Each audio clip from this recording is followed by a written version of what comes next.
आत्म प्रिय धर्म बंधु, आपके भीतर बैठे परमात्मा को नमन करती हूँ एवं मेरे जीवन में आए हुए समस्त उपकारियों के उपकारों को याद करते हुए उन सभी महान दिव्य आत्माओं के चरणों में वंदन नमन प्रणाम करती हूँ। प्रिय आत्मा, आप सभी को दशहरे की हार्दिक शुभ मंगल कामनाएं। आज दशहरा है। क्या करता है दशहरा? क्यों मनाया जाता है दशहरा? आप सोचेंगे कि ये बात तो सभी को पता है। पूरे भारतवर्ष में सब तरफ तो दशानन जलाया जाता है, रावण जलाया जाता है। सबको मालूम है कि दशहरा क्या होता है ना? तो रावण तो एक बार मर चुका, उसे एक बार जला देना काफी नहीं था, लेकिन हर साल क्यों जलाया जा रहा है? कभी सोचा है, विचार किया है कि हर साल रावण जितना बड़ा बनता है, अगले साल रावण उससे बड़ा बनाया जाता है, अगले साल फिर उससे बड़ा बनाया जाता है, और कहीं कहीं तो इतनी कंपटीशन करते हैं कि इस बार रावण इतना बड़ा। क्यों?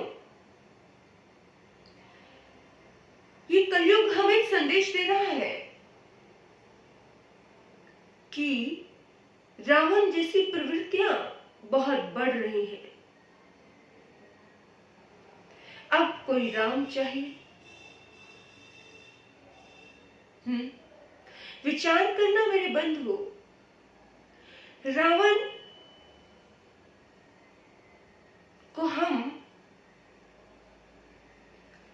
नेगेटिव एनर्जी कह ले, बुरी सोच वाला कह ले, गंदी नजर वाला कह ले, कि रावण सही नहीं है। रावण का क्या प्रतीक माने हम? रावण यानी विकार, यानी कि आज विकार बढ़ते जा रहे हैं। रावण के मन में, जो सही में रावण था, उसके मन में तो एक हल्का सा विकार पैदा हुआ था, और उसका संकल्प भी था कि जब तक सीता मुझे स्वीकार नहीं करेगी, मैं उसके साथ बारात नहीं करूंगा। आप समझे? जबरदस्ती नहीं करूंगा।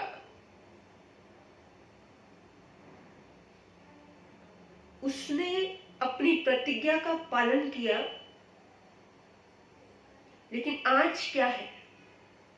विचार करना, जिसके आप पुतले जला रहे हो ये कहकर कि ये रावण है, और अगर सच में उस रावण को याद करके आप वो कर रहे हो, वैसे तो जैन दर्शन में कहा जाता है कि आने वाले 24 में वो तीर्थंकर बनेंगे। अगर उस मानसिकता से कर रहे हो तो जैन समाज और जैन लोग इस चीज को समझ ले कि वक्त बहुत परिवर्तनशील होता है, भाव बदलते हैं, और भाव जब बदलते हैं तो कोई भी आत्मा परमात्मा बन सकती है। और हमें क्या हक किसी को बार बार उसका आईना दिखाने का? आज तो रावण के भी बाप इस दुनिया में जन्म ले गए हैं। आज की बहू बेटियां तो सड़कों पे सुरक्षित नहीं है। सड़कों पे ही नहीं, मैं कहूंगी कि घर में भी सुरक्षित नहीं है। कहते हैं कलयुग बैठा मार कुंडली, जाऊं तो मैं किधर जाऊं, आज हर घर में रावण बैठा, इतने राम कहाँ से लाऊं।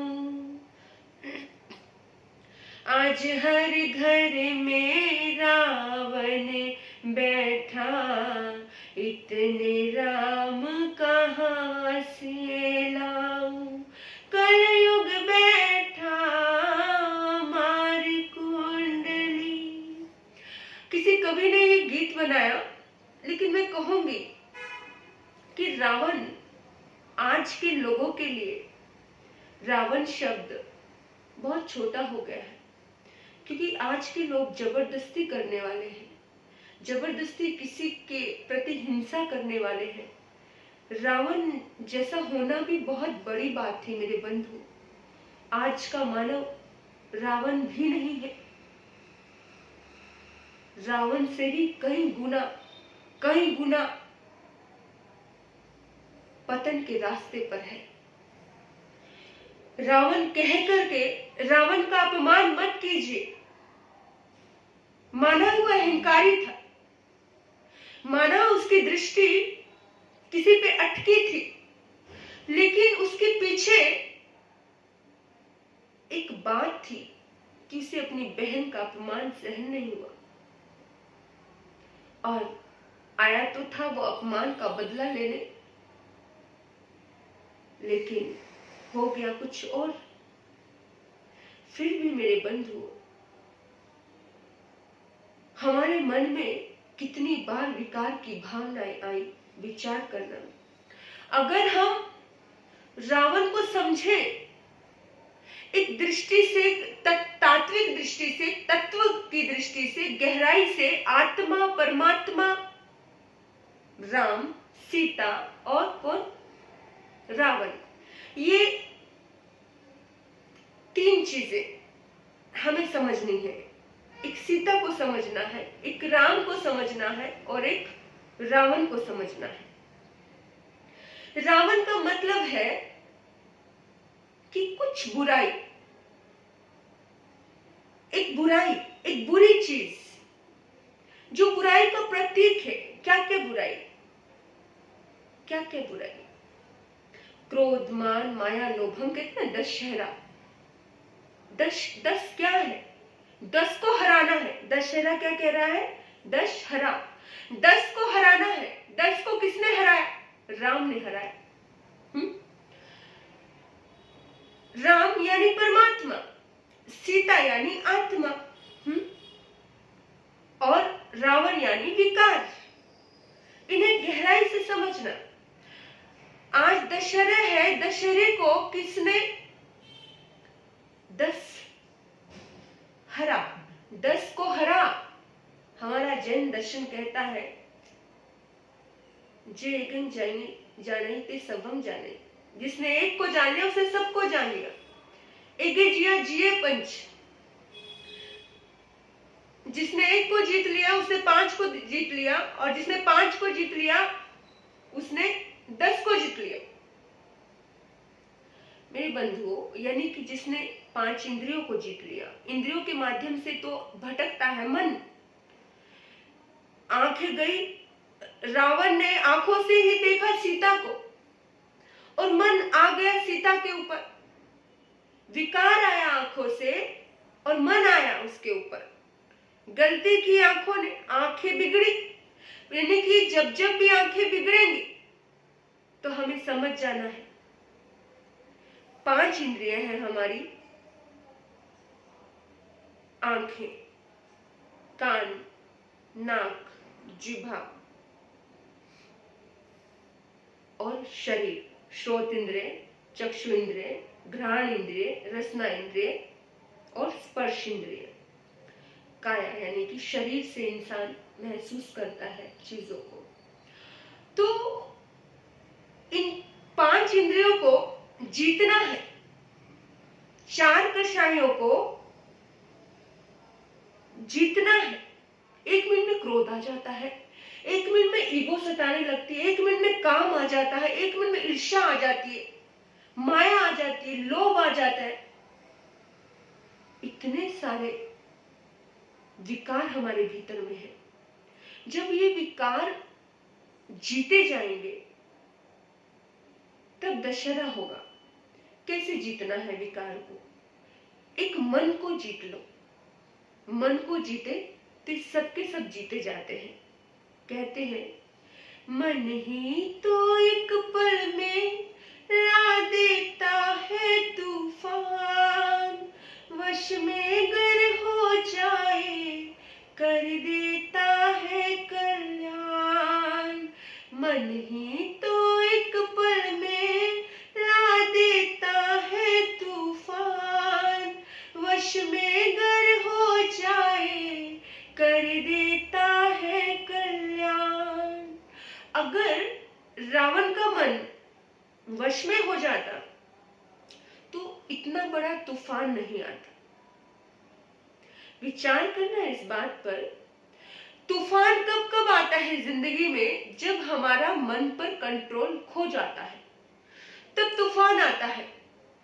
और जैसे ही मन पर कंट्रोल खो गया तो इंद्रियां शोर मचाना शुरू कर देती है।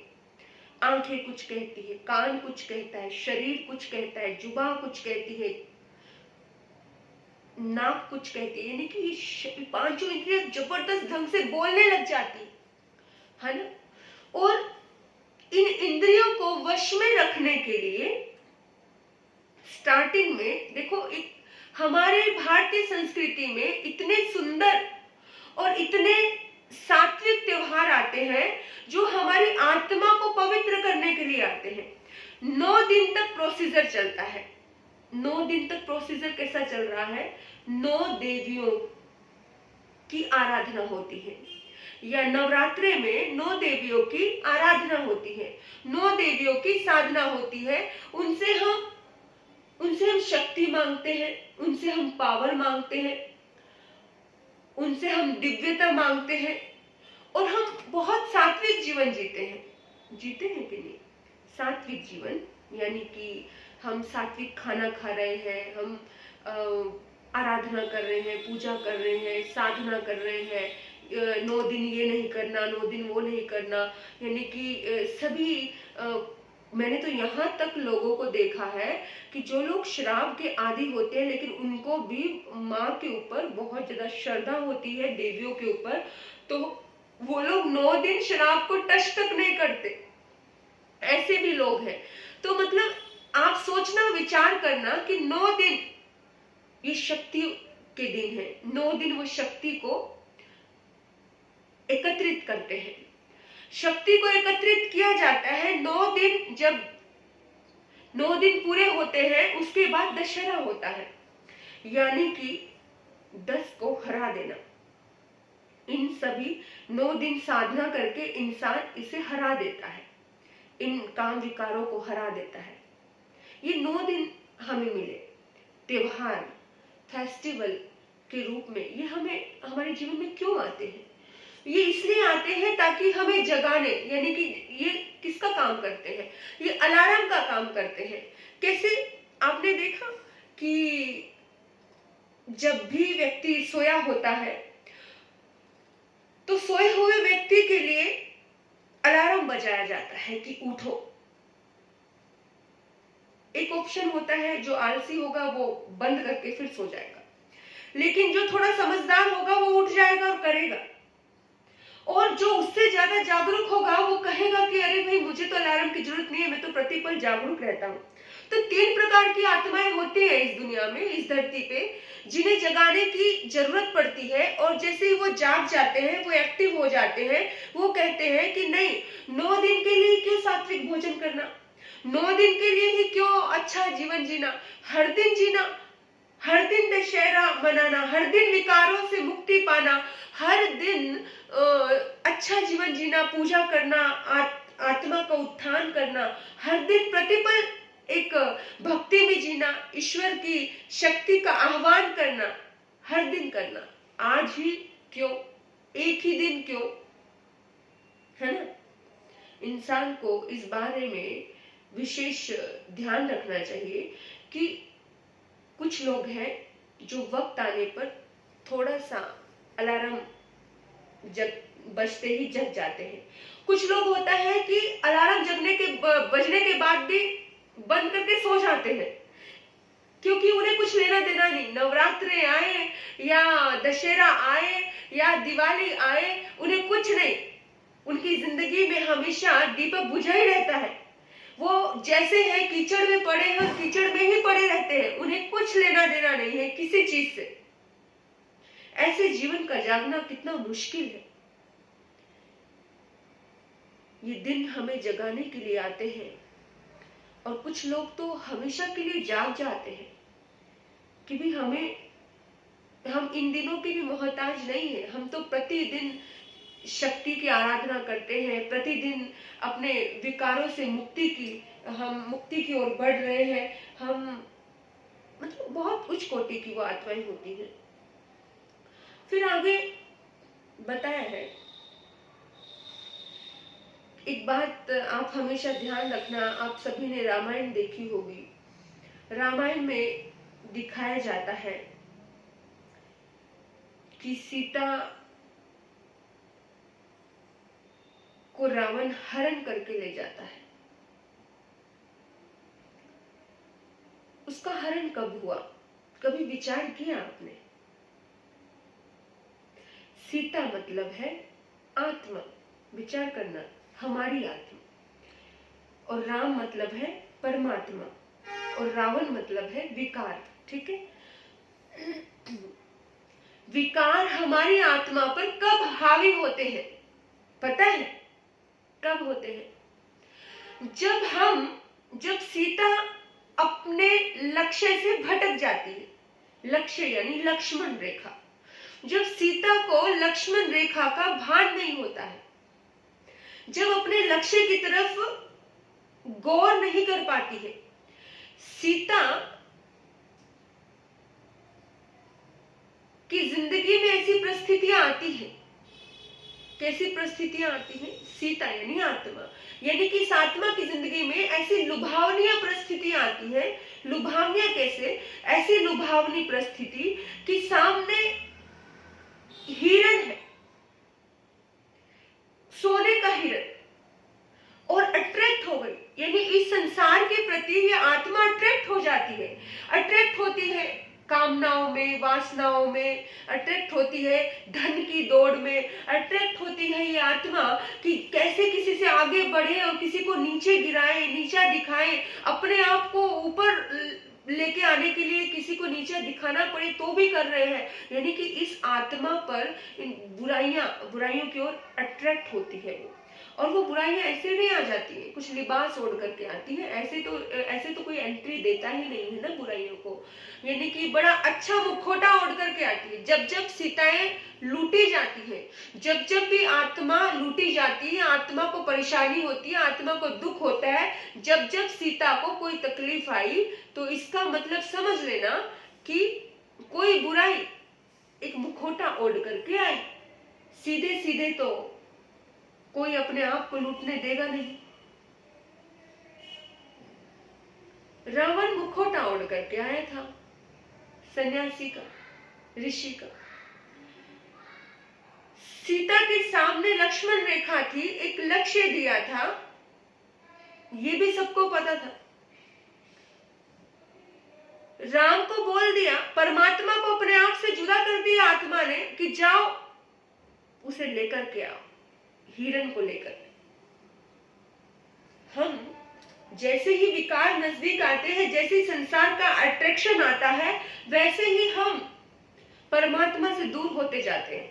जैसे ही संसार का अट्रैक्शन आया और जैसे ही संसार की वो दुख हमें दुखी करते हैं, परेशान करते हैं, जैसे ही सीता अपनी मर्यादा तोड़ती है तो वो दुखी करते हैं। रावण की ताकत नहीं, विकारों की ताकत नहीं कि वो तुम्हारे पास आ जाए।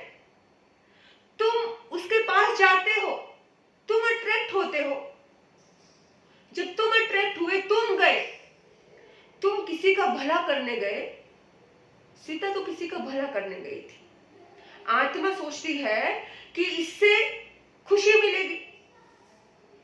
आत्मा सोचती है ना कि ये कर लूंगा तो खुशी मिलेगी, ये कर लूंगी तो खुशी मिलेगी। इंसान बाहर भी खुशी ढूंढता है, तो ये आत्मा रूपी सीता ये ढूंढती है बाहर खुशी। वो सोचती है इसमें पुण्य होगा, ये अच्छा है, ये अच्छा है, ये जिंदगी जी लूं, मैं ये कर लूं, उसकी ओर वो अट्रैक्ट हो जाती। इतने में उसको सही रूप नजर आता है, वो रावण, वो विकार जब दुखी करने लगते हैं, जब परेशान होने लगती है वो सीता, वो आत्मा, तब वो आत्मा किसको पुकारती है? तब वो आत्मा राम को पुकारती है, यानी परमात्मा को पुकारती है। और तब राम आते हैं विकारों से बचाने के लिए, रावण से बचाने के लिए आते हैं, इस आत्मा को मुक्त करने के लिए, सीता को मुक्त करने के लिए आते हैं। जब मुक्त करने के लिए आते हैं तब ये आत्मा परमात्मा से मिल जाती है और रावण का दहन होता है। दशहरा यानी कि रावण की मृत्यु। नाम ये नहीं पड़ा है कि रावण की मृत्यु, नाम पड़ा है दशहरा, यानी कि जिसने अपने अवगुणों को खत्म कर दिया। ऐसे तो बहुत सारे अवगुण, आपने ये रामायण में ये भी देखा होगा कि भी जब श्री राम तीर चला रहे थे, बाण चला रहे थे, तो रावण के बहुत 10 मुख थे और वो एक तीर चलाते हैं, गर्दन हटती है और फिर दोबारा आकर के गर्दन लग जाती है, फिर वही मुंह लग जाता है। यानी कि विकारों के अनेकों मुंह होते हैं, क्रोध, मान, माया, लोभ, राग, द्वेष, इतने सारे दुर्गुण। इंसान एकदम से तो डर जाएगा, कैसे इससे मुक्ति पाऊं, कैसे मुक्ति पाऊं, और एकदम दुखी होकर बैठ जाएगा। लेकिन नहीं, एक केंद्र होता है, वो केंद्र जब राम को मिल जाता है तब अपने आप ही एक पल में मुक्ति हो जाती है। वो केंद्र मिला नाभि में। नाभि आत्मा में, आत्मा के मन को जब टच किया और मन को जब समझा दिया तो एक पल में सारे के सारे विकार, एक पल में वो रावण खत्म हो जाता है। जैसे ही नाभि में तीर मारा तो रावण खत्म। जैसे ही मन को समझाया, मन को संभाला, मन को कंट्रोल किया, तो ये दशहरा हो गया, 10 हार गए। हाँ, बहुत इजी है विचार करना। ये पूरी की पूरी रामायण हमें जीना सिखाती है। राम थे, सीता हुई, रावण हुए, ये सब हुए, इनकी बदौलत हमें बहुत कुछ सीखने को मिलता है। इनसे हमारे जीवन में आज भी प्रकाश मिलता है। देखिए, नवरात्रि आए, उन्होंने कहा कि भी शक्ति का जागरण करो। जब शक्ति पैदा हो गई भीतर में, तब हमने दशहरा मनाया, यानी कि अपने भीतर की नेगेटिविटियों को हरा दिया, खत्म कर दिया। और जब हमने भीतर की नेगेटिविटी को खत्म कर दिया, अंधकार को खत्म कर दिया, कहते हैं ना, बुराई पर अच्छाई की विजय हो गई। इसको बोलते हैं विजयदशमी का त्योहार। जब विजयदशमी का त्योहार, यानी कि आज के दिन को हम बहुत शुभ मानते हैं। क्यों मानते हैं आज के दिन को शुभ? क्योंकि रावण की आज के दिन इस दुनिया से मुक्ति हुई थी। आज के दिन वो चले गए थे दुनिया से। क्यों? क्योंकि वो बुराई का प्रतीक थे। जब कोई, हमने बुराई का प्रतीक माना, जब कोई बुराई खत्म हो जाती है तब वो दिन अच्छा होता है। इसलिए आज के दिन को, पूरे दिन को हम बहुत शुभ मुहूर्त मानते हैं। हम शुभ मुहूर्त कब माने? जब हमारे भीतर की बुराइयां खत्म हो जाए, तो हमें मानना चाहिए कि शुभ मुहूर्त हो गया। ठीक है, तो रावण एक बुराई का प्रतीक, वो जब खत्म हुआ तब हमने दशहरा मनाया, है ना। जब अंधकार खत्म हुआ तो क्या आएगा? जब अंधकार खत्म होगा तो दीपावली आएगी। दीपावली आने वाली है ना, यानी दीप जलेंगे, आत्मा में दीपक जलेगा। कब दीपक जलेगा? जब सीता दुखी होती है, वो सीता राम को पुकारती है, राम आते हैं और दशहरा, यानी कि रावण से उसे मुक्ति मिलती है, सीता और राम का मिलन होता है, तब दिवाली मनाई जाती है ना। तब राम अयोध्या लौट करके आते हैं। इससे हमें एक बहुत भीतर का एक ज्ञान मिल रहा है, यानी कि ये आत्मा रूपी सीता जब अपने किससे मिल रही है? आत्मा रूपी सीता जब अपनी परमात्मा से मिलती है, सारे विकारों को हरा करके, रावण को मार करके, हरा करके, उस वक्त उसे क्या मिलता है? उस वक्त उसके भीतर में ज्ञान की ज्योति जलती है, दीपक जलता है, और वो दीपक से सारा का सारा जीवन प्रकाशमान हो जाता है, जगमगा उठता है। बस आज के दिन की यही सार्थकता है। आज भी हमें ये रामायण, हमें ये दशहरा, हमें ये रामलीला आज भी हमें यही संदेश देती है कि राम का कद बड़ा करो, राम का कद बड़ा करो। और आज भी ये संदेश देती है कि सीता को मर्यादाओं का उल्लंघन नहीं करना चाहिए। कौन सीता? इस आत्मा को अपने किसकी घर की मर्यादा, देश की मर्यादा, परिवार की मर्यादा, अपने सब तरफ की मर्यादाओं को ध्यान में रखते हुए अपना ध्यान रखे। अपनी आत्मा का लक्ष्य इंसान को हमेशा प्रतिपल सजग बनाता है कि अपने लक्ष्य से कभी ना भटके, कैसी भी स्थिति हो जाए, क्योंकि कोई भी बुरी चीज हमारे अंदर एंटर नहीं करती है, हम ही उस ओर अट्रैक्ट होते हैं, हम ही ढेर देते हैं, तब कोई चीज हम पर हावी होती है। तो कोई भी चीज को हमें खुद के ऊपर, आत्मा रूपी सीता के ऊपर हावी नहीं होने देना है।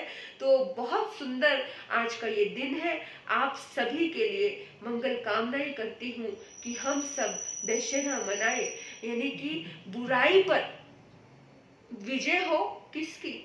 अच्छाई की। और हमारे जीवन में भी जो बुराइयां हैं उस पर हम विजय प्राप्त करें, अच्छाई की। तो आप सभी को विजयदशमी की, दशहरे की हार्दिक हार्दिक शुभ मंगल कामनाएं। आपने मुझे सुना, आपके भीतर बैठे परमात्मा को नमन करती हूँ। ओम शांति, ओम शांति।